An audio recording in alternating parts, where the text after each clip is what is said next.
कहानी के शुरू में एक तबाहशुदा मुल्क को दिखाया जाता है जहाँ एक लड़की जूलियट ड्राइव कर रही होती है। इस बंजर जमीन पर वो अपनी जिंदगी बचाने के लिए ऐसी चीजें ढूंढ रही होती है जिनसे उसे जिंदा रहने में मदद मिल सके। जब उसको एक जगह बहुत सी तबाल गाड़ियां नजर आती है तो वो उनमें अपनी जरूरत का सामान तलाश करने लगती है, पर यहाँ कोई ऐसी चीज नहीं होती जो उसे सर्वाइवल में काम आ सके। एक बार फिर वो अपनी गाड़ी में बैठकर वहां से निकल जाती है। दूर कहीं उसे एक गैस स्टेशन मिल जाता है। यहाँ रुककर वो एक बार फिर अपनी जरूरियात का सामान देखने लगती है, लेकिन यहाँ भी उसे कुछ नहीं मिलता और अचानक ही छत से कांपने और गरजने की आवाजें आने लगती है। जूलियट वहां से फौरन निकल जाती है और ड्राइव करते हुए अपने फ्रेंड हैरी को कॉल करती है, जहां वो हैरी को बताती है कि उसके पास फ्यूल अब बहुत ही कम बची है, इसलिए वो अब शॉर्टकट लेने जा रही है। कुछ ही दूर जाने के बाद उसे एक आरवी मिलती है तो वो उसके पास जाकर देखती है कि वहाँ एक आदमी जख्मी हालत में पड़ा है। इस आदमी की ये हालत उन जानवरों ने किया होता है जिन्हें रैपर्स कहा जाता है, और उन जानवरों में से एक अब भी उस आरवी के अंदर होता है। वो आदमी बताता है कि गाड़ी में खाने का सामान भी मौजूद है, तो जूलियट अंदर जाकर इस जानवर को मार देती है। पर जब वो बाहर आती है तो देखती है कि वो जख्मी आदमी भी मर चुका है। अपनी जरूरत की सारी चीजें लेने के बाद जूलियट वापस रोड पर निकल जाती है। ड्राइव करते हुए वो एक तस्वीर को देख रही होती है जिसमें वो एक आदमी के साथ होती है। अचानक ही वो तस्वीर हवा में उड़ जाती है। तस्वीर को पकड़ने की कोशिश में जूलियट गाड़ी का बैलेंस खो देती है, जिससे उसकी गाड़ी पलटकर रोड से नीचे गिर जाती है। जूलियट बेहोश होने लगती है और अब उसके दिमाग में उसका माजी घूमना शुरू होता है, जहां वो देखती है कि इस तबाही से पहले जब सब कुछ नॉर्मल था, बारिश वाले दिन जूलियट एक आर्ट गैलरी में जाती है और वहां पर कोई भी पेंटिंग उसे समझ नहीं आती। तभी उसके पास एक लड़का आ जाता है जो जूलियट के पास उस पिक्चर में होता है। वो लड़का जूलियट के पास आकर पूछता है कि क्या उसे पेंटिंग समझ नहीं आती, तो जूलियट जवाब देती है कि वो बस बारिश से बचने के लिए गैलरी में आई है।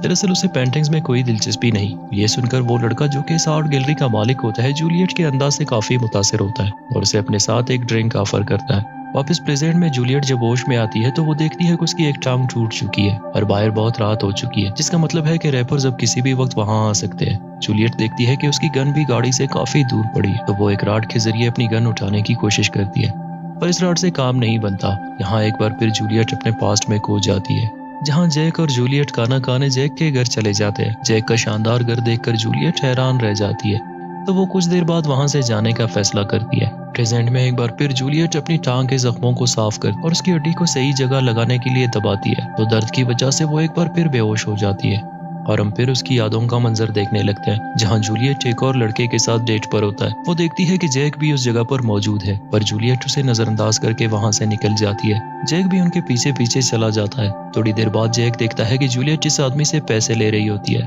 तो वो आदमी जूलियट को किस करने लगता है, पर जूलियट उसे धक्का देकर पीछे कर लेती है।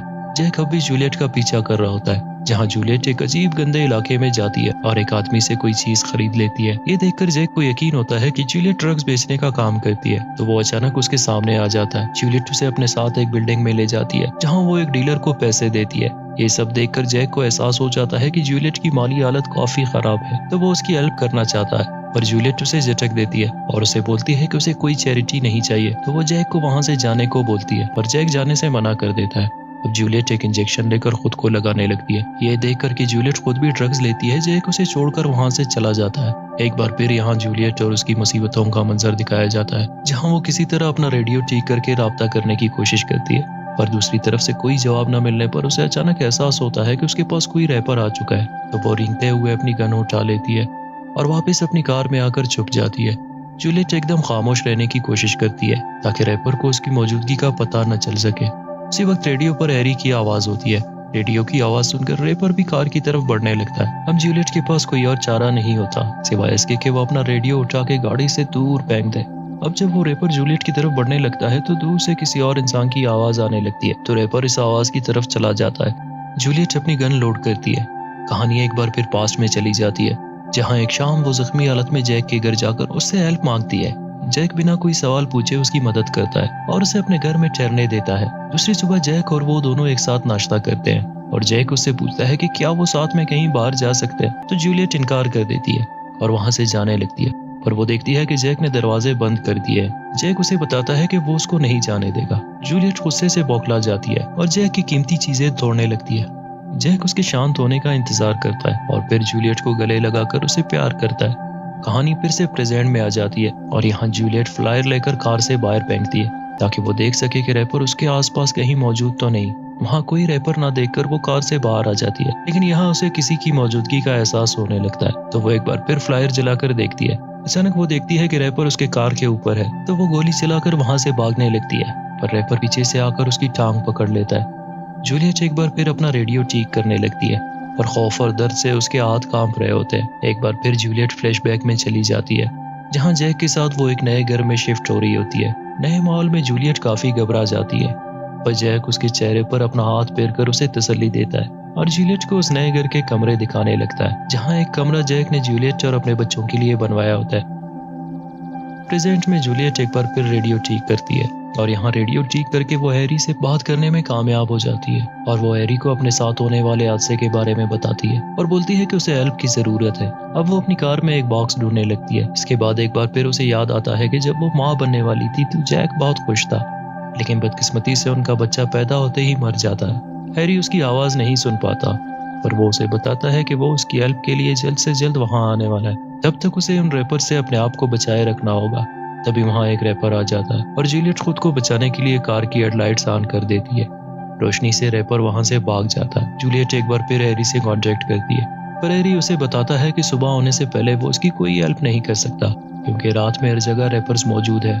इसके बाद अब जूलियट फिर से पास्ट में चली जाती है, जहाँ अपना बच्चा खो देने के बाद जैक और उसके बीच तनाव बढ़ने लगता है, जिसकी वजह से एक दिन वो जैक को छोड़कर वहां से चली जाती है। जैक जल्द ही उसे ढूंढ लेता है और उन दोनों के बीच बहस होती है, जहां जूलियट जैक को बताती है कि वो बच्चा करना ही नहीं चाहती थी, पर जैक की जिद की वजह से वो मजबूर हो गई थी। यहाँ एक बार फिर प्रेजेंट में जूलियट को एक इंजन की आवाज आती है। करीब आने पर पता चलता है कि दो लोग उसके पास आ रहे हैं, जो जूलियट के पास आकर बोलते हैं कि वो उसकी मदद करना चाहते हैं, लेकिन असल में ये लोग भी रैपर्स होते हैं जो कि जूलियट को मार कर खाना चाहते हैं। इन रैपर्स के साथ मुठभेड़ में हैरी वहां आ जाता है और उन रैपर्स में से एक को मार देता है। जूलियट एक बार फिर अपने पास्ट में चली जाती है, जहां उसने बहुत सारी शराब पी रखी होती है और जैक के कॉल्स को मुसलसल इग्नोर करती है। उसी वक्त वो टीवी पर देखती है कि एक सबवे स्टेशन पर केमिकल अटैक हुआ है, जिसकी वजह से 30 से ज्यादा लोग मारे जा चुके हैं। उसी दौरान उसको एक अनजान नंबर से फोन आता है और उसको ये बताया जाता है कि जैक भी इस हमले में जख्मी हो गया है।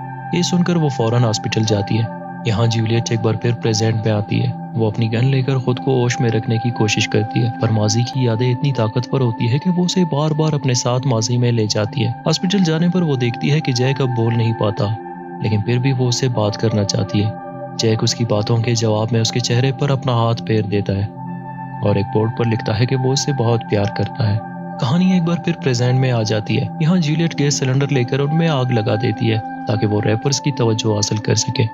जब वो देखती है कि रैपर्स कंटेनर के पास जमा हो चुके हैं तो वो गोली चला देती है। यहाँ एक रैपर जूलियट पर पीछे से हमला करके उसकी गन गिरा देता है। जूलियट जान बचाने की कोशिश करती है, पर रैपर उसकी जख्मी टांग को पकड़कर उसे खींच लेता है, जिससे जूलियट के जख्मों से खून बहने लगता है। जूलियट किसी तरह अपनी गन लेकर इस रैपर को शूट कर लेती है और वापस पास्ट में चली जाती है। तो उसे पता चलता है कि जैक अब वहां नहीं है। अब तक सुबह हो चुकी है और वो रैपर अब भी जिंदा होता है, जिसे जूलियट ने शूट किया होता है, लेकिन अब जूलियट के पास गोलियां खत्म हो चुकी है। तभी वो रैपर उसके पास आ जाता है और जूलियट को मारने के बजाय उसके चेहरे पर हाथ फेरने लगता है, वैसे ही जैसे जैक पैरा करता था।